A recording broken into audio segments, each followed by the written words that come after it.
The January 30th, 2013 meeting of the Environment and Public Works Committee will now come to order. Will the clerk please call the roll? Mr. Ansello? Here. Mr. Antelli? Here. Mr. Colby? Here. Mr. Heaney is excused. Chairman Holland? Here. Mr. Wilcox? Here. Mr. Yolovich? Here. Well, before we get started on tonight's agenda, I would like to welcome Legislator Yolovich to this Environment and Public Works Committee. It's probably one of only one or two you haven't had the joy to sit on. So congratulations and welcome. Is there anyone signed up for the public forum? There's not. Is there anyone present who is not signed up to speak who would like to address the committee at this time? The next item on the agenda is the approval of minutes. You have the December 19th, 2012 minutes of the Environment and Public Works Committee before you. They will stand approved unless the clerk is notified of changes by the end of the day. The next item on the agenda is new business. Referral 13-20, authorize a cooperative agreement. Moved by Legislator Ansello, seconded by Legislator Colby. Is there any discussion? Legislator Wilcox. Thank you, Mr. Chairman. Through you, may I ask the administration just a couple questions? Like how long have we received this grant? Through the chair, this is Angela Veltri from the Department of Aviation. Hello. The previous grant was a 5-year grant, which began in 2007. Through the chair, was that the first year we've ever received this grant? No, through the chair, no, I don't believe so, but unfortunately I don't have that with me. I can get that information for you. Okay, I appreciate that. I assume this has probably some connection to 2011, and because I think I recall actually working in the county legislature and receiving grants like this, but I just thought I'd take this opportunity to sort of understand a little bit better about what our responsibilities are under the grant. So through the chair, might I just ask what obligations does the county have with respect to when we receive this grant? What was besides just accepting the money? Is there anything we have to do? Through the chair, this grant provides federal reimbursement for salaries, benefits, and training costs for the law enforcement officers who are at the security checkpoint at the airport. Okay. I think you answered the question perfectly. Thank you. You're welcome. Is there any further discussion? Being none, all those in favor say aye. Opposed? Referral passes. Referral 13-21, authorize. Moved by Legislator Colby, seconded by Legislator Yolovich. Is there any discussion?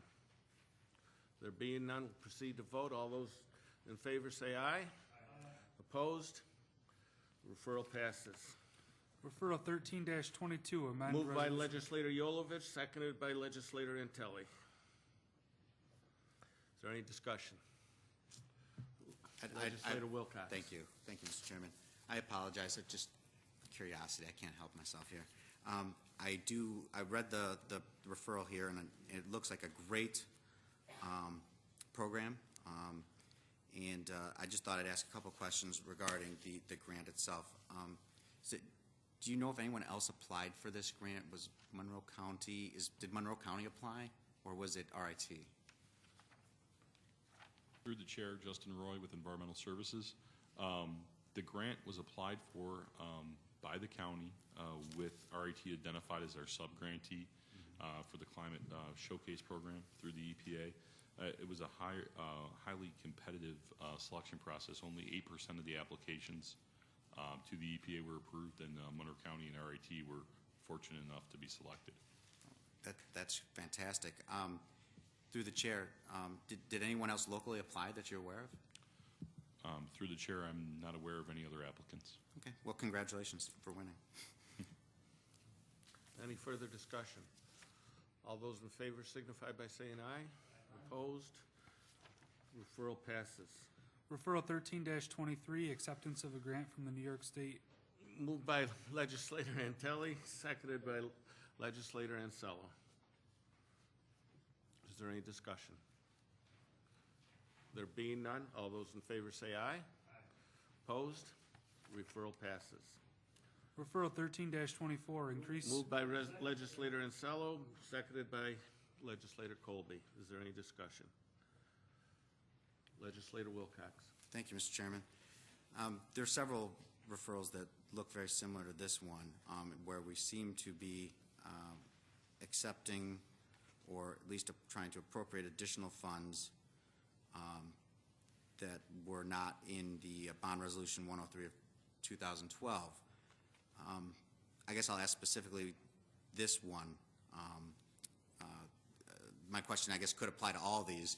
So I guess since there are other ones we're not talking about now, I'll try to apply the answer to them. What's the actual money being used for it? Because this increases from $1,500,000 to $2,175,000. So, as the referral states, it's an increase of $675,000. What is it that we didn't know when we approved Resolution 103 of 2012? What is it that we didn't know then that's sort of popped up? Because clearly this is additional funding. I assume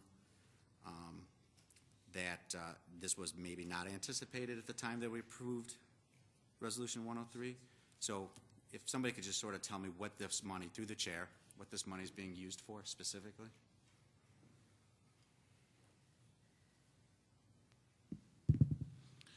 Through the chair, Jason Kennedy with Environmental Services. These 5 referrals are required by General Municipal Law, Article 5A, for special taxing / sewer districts. These projects were all contemplated in the county's capital improvement program for 2013, so they are not unanticipated costs. They are planned projects as per the county standard CIP.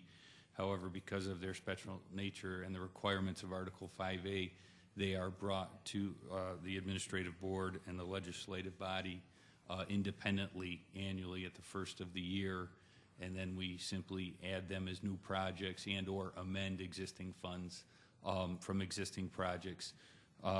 In the case of the referrals, and you mentioned them specific to GCO, but I'll answer them relative to all of them.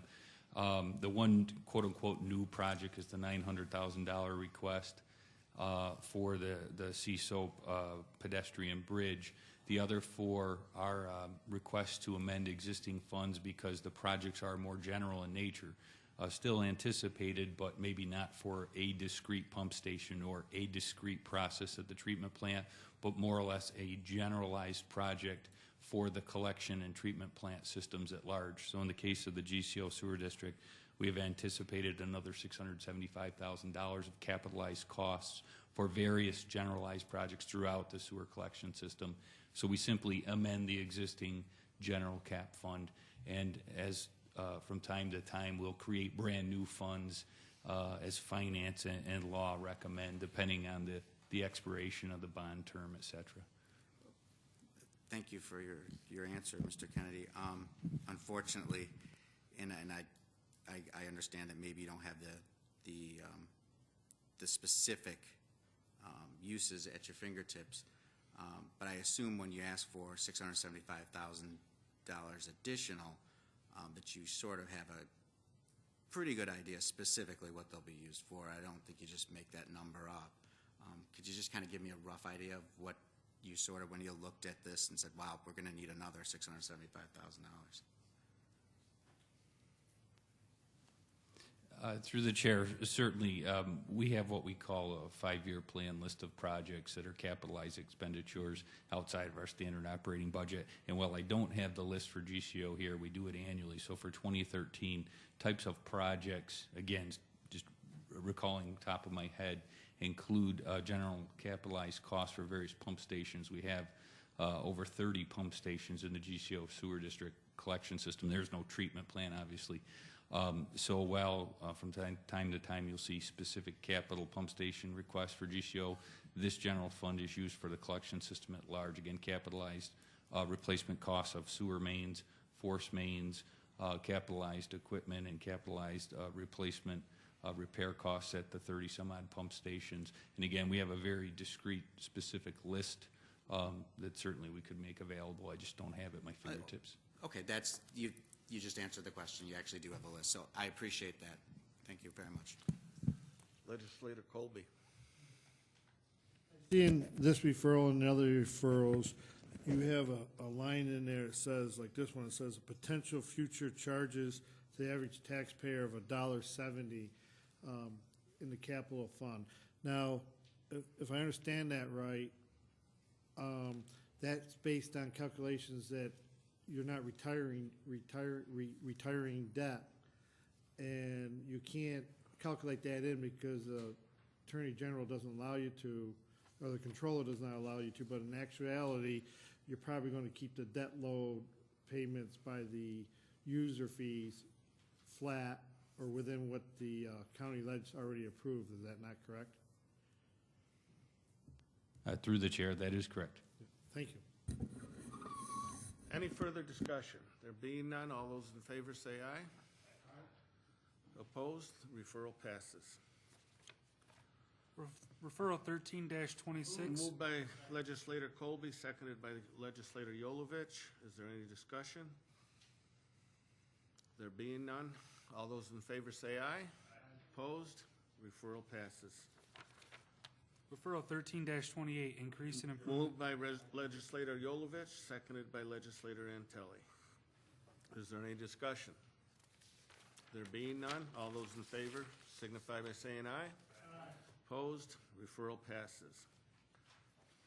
Referral 13-30, increase and improvement of facilities. Moved by Legislator Antelli, seconded by Legislator Ansello. Is there any discussion?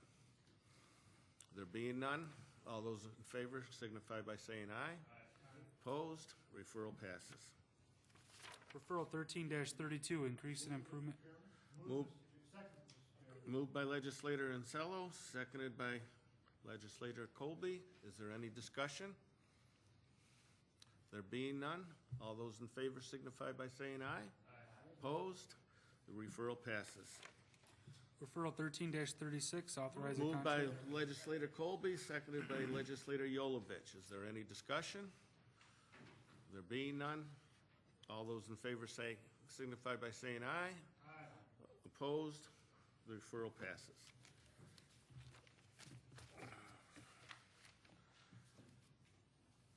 Is there any unfinished business to come before the committee? Legislator Wilcox. Thank you, Mr. Chairman. I do believe there's some unfinished business. I'd like to ask if you've heard anything back from the administration with respect to the referral that was before this body that said establishing a moratorium on the acceptance of wastewater, flowback water, or any fluid waste as a result of horizontal drilling and or high-volume hydraulic fracturing. It was referred to administration. I'd wondered if you had heard anything back from the administration with respect to that referral. At this time, I have not, but I do expect to hear something fairly soon. Have they given you any indication when they may be responding? I know this is already, and I apologize for bringing it up, but it's already been a couple months. Do we have a rough idea of when we may get a response? I don't, but I can find out from the administration for you and get back to you. I appreciate that. Thank you, Mr. Howland. Is there any other unfinished business to come before the committee? There being no unfinished business, the January 30th, 2013 meeting of the Environment and Public Works Committee stands adjourned. The next meeting will be February 27th, 2013 at 5 p.m.